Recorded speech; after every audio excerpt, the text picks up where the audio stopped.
수 없습니다. 감사합니다. 20세기의 유명한 지성인 가운데에서 에리 프롬이 있습니다. 그는 1900년에 태어나서 1980년에 생활을 하는데 사회심리학자 또 정신분석학자, 철학자라는 칭호를 받습니다. 그는 우리가 익히 아는 책들을 많이 저술했는데 자유로부터의 도피라든지 소유냐 존재냐 또 사랑의 기술 이런 책들을 썼습니다. 사랑의 기술 Art of Loving이라는 책에서 그는 이런 말을 합니다. 사람들은 사랑을 갈망하는데 실제 사랑하는 그 기술을 잘 알지 못해서 실패한다 라고 했습니다.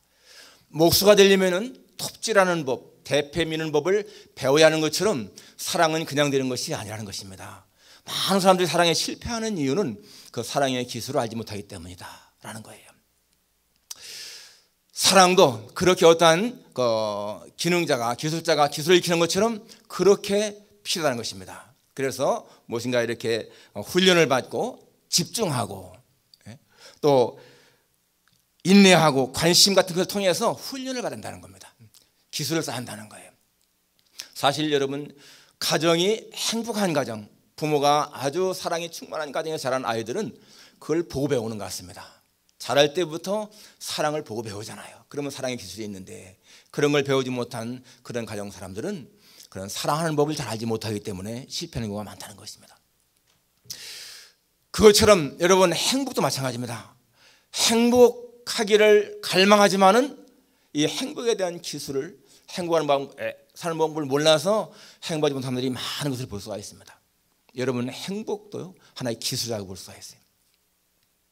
누가 여러분에게 여러분 당신이 사는 것이 행복합니까? 라고 질문한다면 어떻게 대답하겠습니까?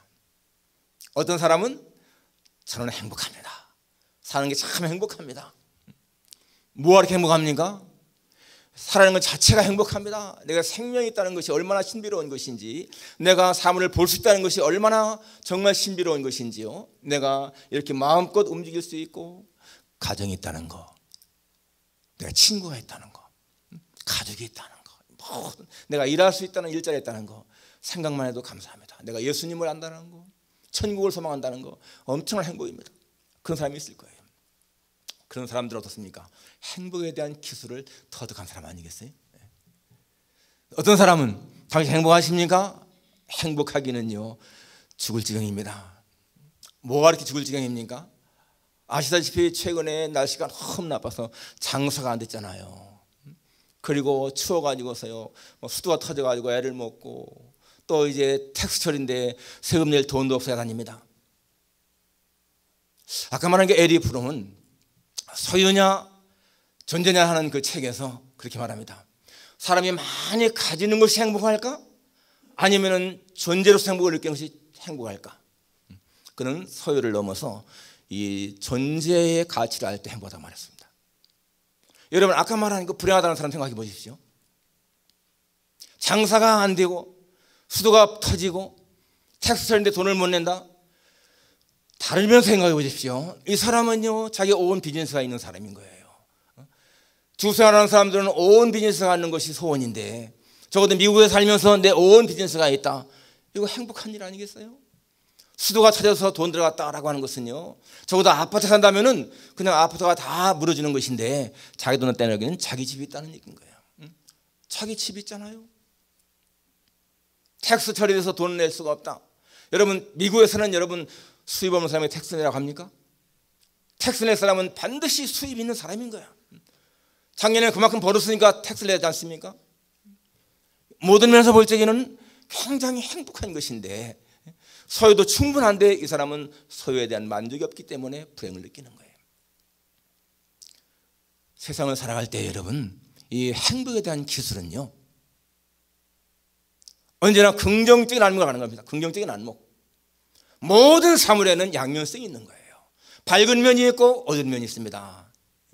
밝은 면을 많이 보는 사람은 행복한 것이고, 어두운 면을 많이 보는 사람은 불행한 거예요. 사람도 마찬가지입니다. 장점이 있고 단점이 있지 않습니까? 상대방의 단점을 자꾸 보고 지적하는 사람은 불행한 사람인 것이고, 그 사람의 장점을 보고 칭찬하는 사람은 행복한 사람인 것입니다. 누가 저에게 목사님은 목회하면서 무엇이 가장 큰 소원입니까? 라고 묻는다면요, 저는 내가 섬기는 우리 새하나님께 성도들이 정말 이 행복의 기술, 사랑의 기술 이런 것을 다 터득해서 인생을 정말 행복하게 살아가는 것 가장 큰 소원입니다. 저는 그렇게 기도할 때가 많습니다. 하나님, 우리 새하나님께 성도들, 제가 우리 교회 성도들 중에서 가장 덜 행복한 자가 되게 해주십시오. 그러니까 모든 사람들이 적어도 저보다는 더 행복한 사람들 되게 해주십시오. 저는 정말 여러분들이요, 저보다 더 행복한 삶을 살았으면 참 좋겠습니다. 단순한 행복이 아니고 하나님을 기쁘시게 하고 하나님에게 인정받으면서 여러분 정말 삶의 행복과 기쁨을 누리는 그런 사람들이 됩니다. 저희 교회 표어가 뭡니까? 하나님의 나라가 이 땅에 실현되는 사랑의 공동체 아니에요. 하나님의 나라가 이 땅에 실현되는 사랑의 공동체. 여러분, 하나님의 나라가 뭐라고 했습니까? 로마서 14장 17절에 보니까 하나님의 나라는 먹는 것과 마시는 것이 아니요 오직 성령 안에 있는 의와 평강과 희락이라. 하나님의 나라는 여러분 의와 평강과 희락인 거예요. 평강이 넘치고 희락이 넘치는 그러한 것이 하나님 나라입니다. 우리는 예수 믿으면서 그렇게 평강과 희락, 기쁨과 즐거움 넘치는 삶을 살아야 돼요. 오늘 본문에 보니까 온 유대와 갈릴리와 사마리아 교회가 평안하여 든든히 서가고, 바로 평안하여 든든히 서가는 교회. 옛날에 저희 교회 표어 중에 하나죠. 옛날에 한 10년 넘었을 것 같습니다. 평안하여 든든히 서가는 교회. 저희 교회가 금년 37주년을 맞이합니다. 제가 처음에 와서 맞이한 것이요 9번째였어요. 1990년 3월 둘째 주일이 제가 처음 맞이했던 기념일인데, 그때가 9번째인데 지금이 37번째니까 저는 29번째를 이 교회에서 이 기념일을 맞습니다. 29번 같이 맞는 우리 이윤숙 권사님 유일하신 분 한 분밖에 없어요. 예, 오늘 이 평안하여 든든히 서가는 교회, 우리가 이런 교회를 이루기를 원합니다. 자, 오늘 이 본문을 보면서 이러한 교회가 어떤 교회인가? 첫째는 예수님이 주인인 교회인 거예요. 예수님이 주인인 교회, 예수님 중심의 교회. 오늘 27절 29절에 보면 예수의 이름으로 담대히 말하였는지를 전하니라. 29절에도 또 주 예수의 이름으로 담대히 말하고 헬라파 유대인들과 함께 말하여 변론하니. 여기 예수의 이름으로 담대히, 예수의 이름으로, 이 9장이 뭡니까? 사도 바울이 회심하는 내용 아니에요. 그런데 이 사도 바울은 예수님을 처음에는 전혀 아주 대적한 사람 아니었습니까? 그래서 예수님 사람들을 다 잡아 죽이려고 그렇게 하던 사람이었는데, 그가 다메섹으로 가는 길에 예수님에게 붙들지 않습니까? 그냥 가는데 한 대낮에 사울아 사울아 내가 어제 날 박해하느냐? 그때 이 사울, 이 바울이 말이죠, 깜짝 놀랐습니다. 자기는 예수를 지금 믿는 사람 잡으러 가는 길인데 사울아 사울아 누구십니까? 나는 네가 박해하는 나사렛 예수라. 여러분, 이때의 사도 바울의 심정이 어떻겠습니까? 그 당시 사울이 나는 네가 박해하는 예수라. 자기는 예수가 이단의 교수인 줄 알고 그를 믿는 사람들을 다 체포하려고 했는데, 그가요 하늘에서 들리는 음성, 하나님의 음성 아니겠어요? 그의 모든 것이 무너지고 새로워지는 순간입니다. 정말 사울이 완전히 무너지고 새로 탄생하는 그런 순간이잖아요. 그래서 그는 다메섹에 가서, 성경에 보니까 다메섹에 들어가서 금방 이제 몸을 추스린 다음에 나가서 예수가 하나님의 아들이다 라고 전파하기 시작합니다. 그 뒤에 보니까 예수가 그리스도다 라고 전파합니다. 그때부터요 이 사도 바울의 복음의 핵심은요, 예수는 하나님의 아들, 예수는 그리스도. 그게 아주 핵심이 됩니다. 어디 가든지 이 사도 바울은 예수님에 대한 증거가 언제든지 예수는 하나님의 아들, 예수는 그리스도. 이것이요 아주 이 사도 바울의 복음의 핵심이었습니다. 여러분, 오늘날 교회가 왜 분쟁하고 막 말썽이 많은가? 예수님이 그 교회의 중심에 계시지 않기 때문에 그렇습니다. 사람들의 마음속에 예수님을 정말로 구주로 모신 그러한 사람들이라면요, 교회에서 분쟁할 이유가 없습니다. 한 가정에 아버지가 다 계신데 자녀들이 싸우겠습니까? 그것은 아주 몰상식한 자식들이지, 아버지를 아버지로 알지 않는 사람들이나 아버지 앞에 싸우는 것이지, 여러분, 예의가 있는 자식들은요, 아버지 앞에 감히 싸우지 않지 않습니까? 이 교회의 중심에 주님이 계시다, 하나님이 아버지다 라고 믿는다면 어떻게 교회 안에서 싸우겠어요? 교회 안에서 싸우고 큰 소리가 나고 분쟁한다는 것은요, 거기에 정말 하나님을 두려워하는 사람이 아니라는 거예요. 하나님을 두려워하는 사람들은 감히 성스러운 하나님의 교회에서 큰 소리 낼 수가 없죠. 정말 믿음 있는 사람들, 예수님을 구주로 확실히 믿는 사람들은 말없이 겸손하게 봉사하잖아요. 저희 교회에서 여러분 큰 소리 나는 거 봤습니까? 저희 교회에서 큰 소리 난 적이 없어요. 우리 모두의 마음속에 정말 예수님을 구주로 믿는 믿음 때문에 그렇습니다. 여러분, 우리 신앙생활 복잡한 것이 아닙니다. 우리 신앙생활은요, 단순한 거예요. 예수님과의 관계를 잘 갖는 것이 가장 중요한 것입니다. 예수님이 누구신가? 예수님은 하나님의 아들이신데 정말 나를 구원하시려고 하늘 보좌를 버리고 이 땅에 오셨다. 그분의 십자가의 죽으심은 내 죄 때문이다. 그분은 나를 살리시려고 십자가 죽으셨고, 나의 부활을 위해서 다시 부활하셨고, 나를 위해서 승천하셨고, 지금도 천국에서 나를 위해 처소를 예배하게 하고 계시고, 예배하시면 다시 와서 나를 그걸로 인도하 가신다. 나는 그날을 기다리면서 사는 것이고, 이 땅에 사는 동안에 복음을 증거하면서 그렇게 살아가는 존재다. 여러분, 그러한 생각하게 되면은요, 어떻게 교회에 나와서 남하고 다투고 싸울 시간이 어디 있겠어요? 감격이 있죠. 감사가 있잖아요. 나 같은 자를 하나님이 이렇게 구원하셔서 예수 믿게 하시고, 이렇게 행복한 가정을 이루게 하시고, 또 이렇게 좋은 교회에서 하나님을 섬기게 하시는 거 하나하나 생각할 때마다 감사가 있잖아요. 나 같은 자가 이렇게 하나님을 찬양하는 찬양대로 쓰임받는다. 이게 얼마나 감사한 것입니까? 여러분이 하나님을 찬양하는 자리에 있다는 것이 얼마나 감사한가. 나중에요, 여러분이 정말 80, 90대 가지고 찬양할 수 없을 때, 그때는 돌아보면서 그럴 거야. 내가 젊었을 때에 그때 찬양을 부를 때가 얼마나 행복했는가. 그렇습니다. 그러니까 지금 행복을 누려야 되는 거야.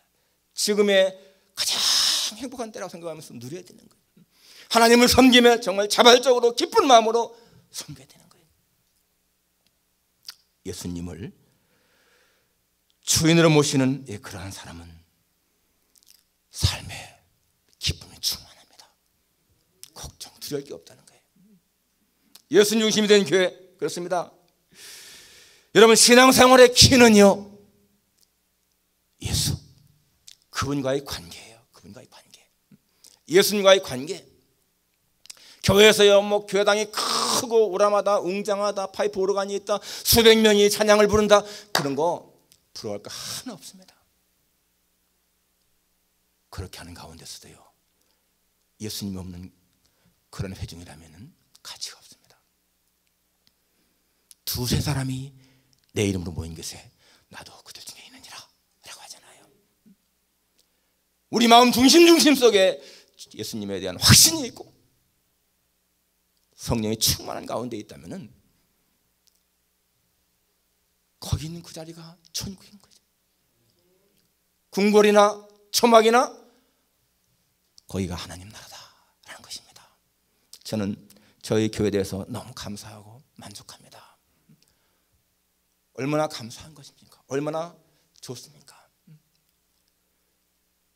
정말 여러분들 모두가 다 적어도 저보다는 더 행복한 신앙생활을 하시기를 바랍니다. 모두가 마음속에 예수님을 중심으로 모시고 그렇게 살아갈 수 있기를 바랍니다. 두 번째로, 거룩성을 유지하는 교회입니다. 거룩성을 유지하는 교회. 이 바울은 예수님을 만나기 전에는 세상적인 것에 아주 자랑이 많았습니다. 나는 그래도 베냐민 지파, 처음에 왕을 배출한 사울 왕을 배출한 베냐민 지파 사람이다. 나는 적어도 가말리엘에게서 배운 그러한 지식인이다. 나는 바리새인 중에 바리새인이다 라고 하는 여러 가지 그러한 자랑거리가 있었는데, 예수님 만난 다음부터는 그 모든 것이요 배설물 같았다고 했어요. 배설물, 똥오줌 같았다고 했습니다. 예수 믿는 사람들은 그런 가치관이 변해야 되는 거예요. 초대교회 사람들은 정말 순수했습니다. 이 순결성을 지킨 거예요. 순결성, 교회의 순결성. 여러분, 교회의 순결성은요 거룩입니다. 그것은 세속에 물들지 않는 거예요. 세상과 다른 것인 거예요. 거룩하다라고 하는 것은요 구별있다라는 것입니다. 세상과는 달라야 되는 거예요. 사도 바울은 그 전에 비해서 이런 모든 것들이 완전히 다 바뀐 거예요. 오늘 여러분, 오늘 교회의 문제가 뭘까요? 이 거룩성의 상실이잖아요. 세속에 물든 것이잖아요. 세속의 모든 것들이 교회에 들어와서 물량주의, 물질 만능주의, 모든 것들이 다 교회에 들어오지 않습니까? 예. 교회의 순결성을 훼손하는 거죠. 교회는 그리스도의 신부라고 했습니다. 신부로서의 정절을 지켜야 돼. 그게 뭡니까? 죄에 대해서 민감해야 되는 얘기예요. 죄에 대해서 민감한 것이 거룩성을 잘 지키는 길인 것입니다. 요즘은 최근에 여러분 이 한국에서 생긴 그 미투 운동 때문에 미국에서 생긴 미투 운동 때문에 한국이 얼마나 파장이 큽니까? 다음 차기 대선 아주 가장 유력한 주자라고 하던 사람이 정치 생명이 끝나버렸고요. 한참 일할 수 있는 50대 교수가 스스로 목숨을 끊고, 얼마나 불행한 일인가. 그들은 자신들이 아주 행복할 줄 알고 붙잡은 그것이요 자기를 파멸시킨 거예요. 자기들이 건너가야 할 그 행복의 다리를 스스로가 끊어버린 그런 사람들입니다. 예수님은 저희들에게 너는 뱀같이 지혜롭고 비둘기같이 순결하라고 했습니다. 지혜롭고 순결하라. 요셉 보십시오. 요셉은 보디발의 아내가 유혹할 적에 피하잖아요. 여러분, 죄는 대항해 싸울 것이 아니고 피하는 것이 좋습니다. 요셉이 그 유혹을 갖다가 피하지 못했다면 어떻게 되겠어요? 일시적인 쾌락은 누렸겠지만은 그러나 애굽의 총리가 된다든지 한 사람을 구원하는 그런 엄청난 일을 하지 못했을 거예요. 사람들은 세상을 살아갈 적에 여러분, 지혜로운 삶은 이 미시적인 안목이 아니고 거시적인 안목, 좀 넓게 멀리 볼 수 있는 안목이 필요한 것입니다. 장기적인 안목, 단거리 선수가 아니고 장거리 선수인 거예요. 우리 인생은 여러분 단거리 경주가 아니잖아요. 장거리 경주, 오랜 세월 동안 달려가는 그런. 1240년대 여러분 미국의 그 아주 유명했던 세 사람의 그 젊은이들이잖아요. 젊은 그 목사들, 척 템플턴, 브론 클리포드, 그리고 빌리 그레함. 이 세 사람이 아주 20대로서 명성을 날렸는데 보세요. 척 템플턴 10년 후에는 교회까지 떠나버렸어요. 그 당시에 최고의 설교자라고 칭송받던 사람이었는데, 가장 위대한 설교자라고 칭송받았는데, 그 당시에 빌리 그레함보다 훨씬 더 유명했는데, 그리고 브론 클리포드라고 하는 사람 100년에 하나 나올까 말까 한 설교자라고 칭송들었는데, 그 사람은요 5년 후에 타락한 삶을 살다가 자살하고 말았습니다. 10년 동안 앉아 다 그러는데 빌리 그레함 한 분만 그렇게 장수하잖아요. 단거리 선수가 아니고 장거리. 우리 인생은 그렇습니다. 장거리. 오늘 우리의 삶이 정말 하나님 앞에 인정받을 만한 그런 거룩한 삶인가? 여러분, 가정도 마찬가지입니다. 부부간의 사랑이 뜨겁게 되면은요 탈선할 일이 적은데, 부부간의 사랑이 식어지니까 탈선하는 거 아니겠습니까? 우리가 하나님에 대한, 예수님에 대한 사랑이 우리의 가슴에 뜨겁게 불탄다면은 우리는 거룩성을 지킬 수 있는 거예요. 교회의 생명은요 거룩성에 있고, 우리 개인의 신앙의 능력도 거룩함에 있습니다. 거룩할 때에 우리는 주님보다 가까이 할 수 있는 것이고요, 주님보다 기쁘시게 할 수 있는 것입니다. 바로 오늘 이 초대교회, 이 사도 바울이 했던 그러한 교회들 보게 되면 이 교회의 순수성을 지켰던 그러한 것을 알 수가 있습니다. 그렇기 때문에 여러분, 우리는 할 수만 있으면 하나님께 더 가까이 성경에 보니까 하나님께 가까이함이 내게 복이라 라고 했습니다. 하나님을 가까이 하는 삶, 거룩성을 지키는 그런 교회가 되기를 바랍니다. 마지막 세 번째는 열심히 있는 교회입니다. 여러분, 이 9장에 나오는 사도 바울의 모습 보게 되면 아주 열심히 있는 자잖아요. 9장 1, 2절에 보게 되면 이 사도 바울이 사울이 주의 제자들에 대하여 여전히 우엽과 살기가 등등하여 대제사장에게 가서 다메섹 여러 회당에 가져갈 공문을 청하니 이는 만일 그 도를 따르는 사람을 만나면 남녀를 막론하고 결박하여 예루살렘으로 잡아오려 함이라. 이 예루살렘에서만 박해하는 것이 아니라 다메섹까지 가서 잡아오려고 그렇게 아주 광분하고 있습니다. 얼마나 열정적인지 몰라요, 사도 바울이. 그리고 또 다메섹에 가서 이제 예수님 믿은 다음부터는 또 가자마자 금방 내 거기 가서 예수님이 하나님 아들이다 라고 선포합니다. 사람들이 놀랐습니다. 아니, 이 사람은 예수 믿는 사람들 잡으러 온 사람이 아니냐? 그런데 어떻게 이렇게 할 수 있는가? 더 힘있게 예수님 그리스도다라고 증거했습니다. 그리고 또 오늘 이 본문에 와봐도 29절에 또 주 예수의 이름으로 담대히 말하고 헬라파 유대인들과 함께 말하며 변론하니 그 사람들이 죽이려고 힘쓰거늘. 얼마나 열심인지요, 유대인들이 죽이려고 했다는 거예요. 이 열정, 정말 사도 바울은 예수님을 박해할 때에도 아주 열정적이었고, 또 예수님의 제자로서 사도로 복음을 증거할 때에도 열심을 다한 사람입니다. 여러분, 이 열정, 열심 중요한 거예요. 하나님은 열심히 있는 사람을 사용하십니다. 열심히 없는 사람은 일할 수가 없어요. 일꾼이 될 수가 없는 거예요. 라오디가 교인의 길을 향해서 말씀하지 않습니까? 내가 차지도 않고 뜨겁지도 않다. 내가 너희를 징계에 책망한다. 열심을 내라. 열심을 내라. 사도 바울은 내가 하나님의 열심으로 너희를 향해서 열심을 낸다라고 말하고 있습니다. 하나님의 열심으로 열심을 낸다는 거예요. 오늘 우리가 하나님 앞에 정말 열심을 다해서 섬기고 있는 것인지 한번 자신을 돌아보기 원합니다. 성경은 우리에게 열심에 대해서 말씀 많이 하고 있어요. 사도 바울은 로마서에 보낸 편지에서도 로마서 12장 11절에서 부지런하여 게으르지 말고 열심을 품고 주를 섬기라 라고 하잖아요. 열심을 품고 주를 섬기라. 런던 메트로폴리탄 교회에 심하시던 분이 스펄전 목사님이었습니다. 1866년에 그 교회가요 4366명이었다고 합니다. 그 당시 제일 큰 교회였고 아마 세계 제일 큰 교회였을 거예요. 1866년에 4366명이 모였다 하면 가장 큰 교회였어요. 그때 스펄전 목사님이 그런 말씀을 했습니다. 나에게 예수님을 향해서 가슴이 뜨거운 사람 12명만 있다면 이 런던의 삭막하고 고독한 이 환경을 기쁨을 바꿀 수 있을 것이다. 그렇지만은 4,306명이 있다 할지라도 모두가 다 미지근한 신앙인이라면 아무것도 할 수가 없다. 여러분, 사람이 많다고 해서 뭐가 되는 것이 아니라는 얘기예요. 교회가 사람이 많아서 되는 것이 아니라는 겁니다.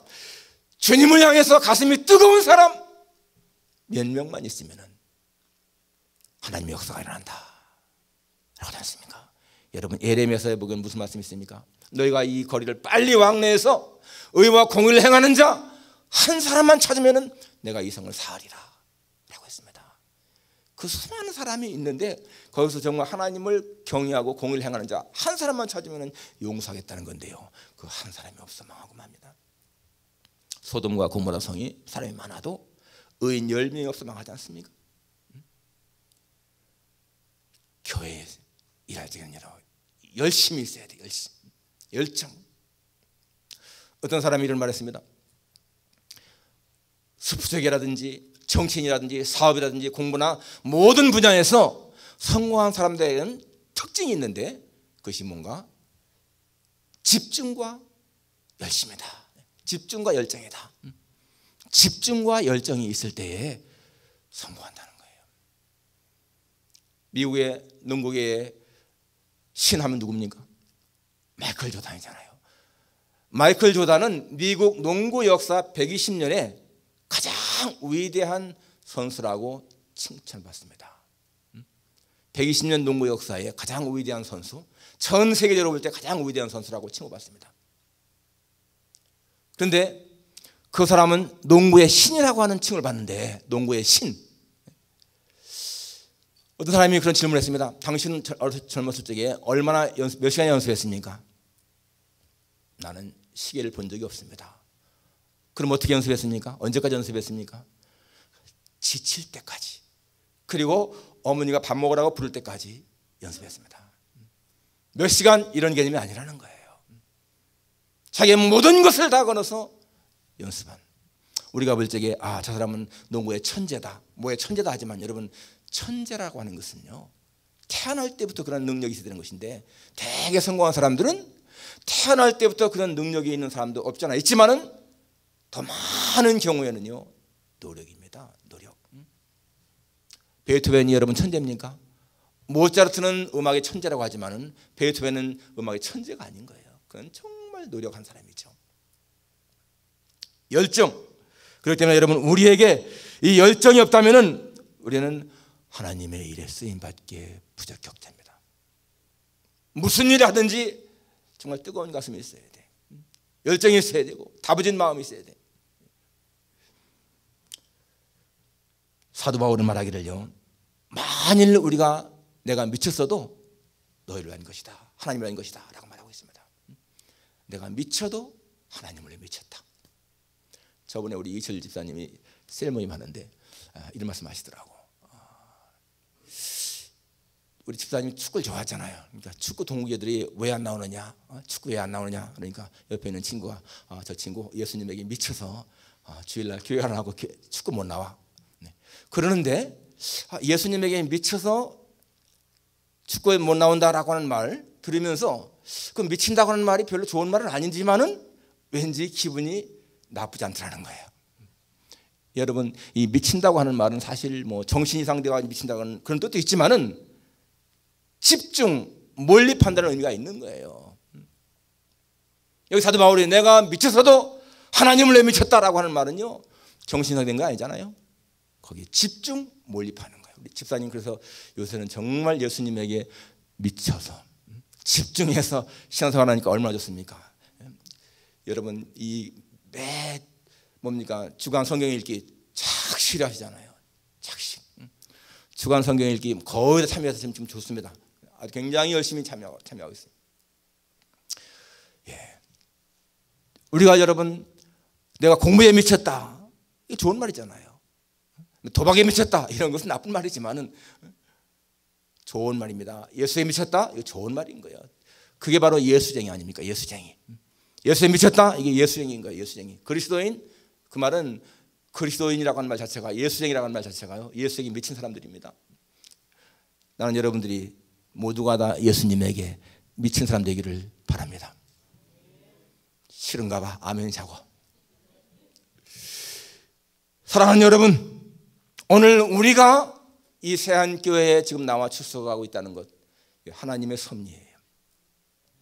언젠가는 이 교회를 떠날 때가 있을 거예요.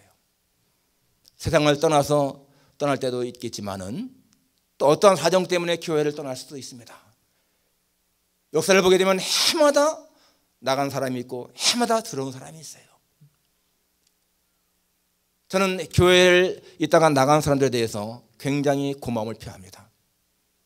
지금 37년 동안에 여러분, 이 교회에 얼마나 많은 사람들이 왔다가 나갔습니까?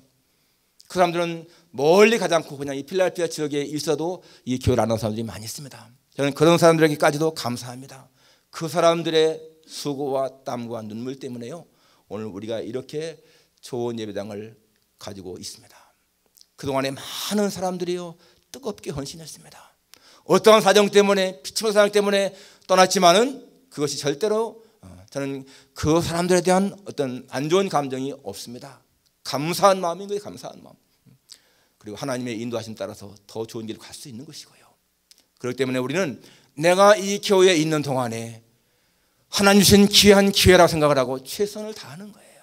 최선을 다해서 하나님을 섬기며 기쁨을 누리는 것, 이게 정말 중요한 것입니다. 내가 가고 오는 것이요 정말 내 마음대로라면은 잘못이지만은 어떤 경우에는 하나님이 인도하실 때가 있습니다. 그렇기 때문에 내가 여기에 있는 동안에 정말 최선을 다해서 하나님 섬기겠다, 그런 마음의 결단이 있는 것 정말 중요합니다. 여러분, 우리 교회의 이름이 뭐예요? 새한 교회라고 하는 것이 그냥 당연히 뉴 코리아예요. 새한, 새로운 한국. 그런데 더 정말 중요한 의미 있잖아요. 우리가 막 하면 뭡니까? 마가복음. 눅 하면 누가복음. 인 것처럼 새한 하면은요 새하늘 나라입니다. 새하늘 나라. 새하늘 나라의 준말이 새한인 거예요. 그러니까 새하늘 나라 교회, 새하늘 나라, 정말 하늘나라 가는 그러한 교회라는 거예요.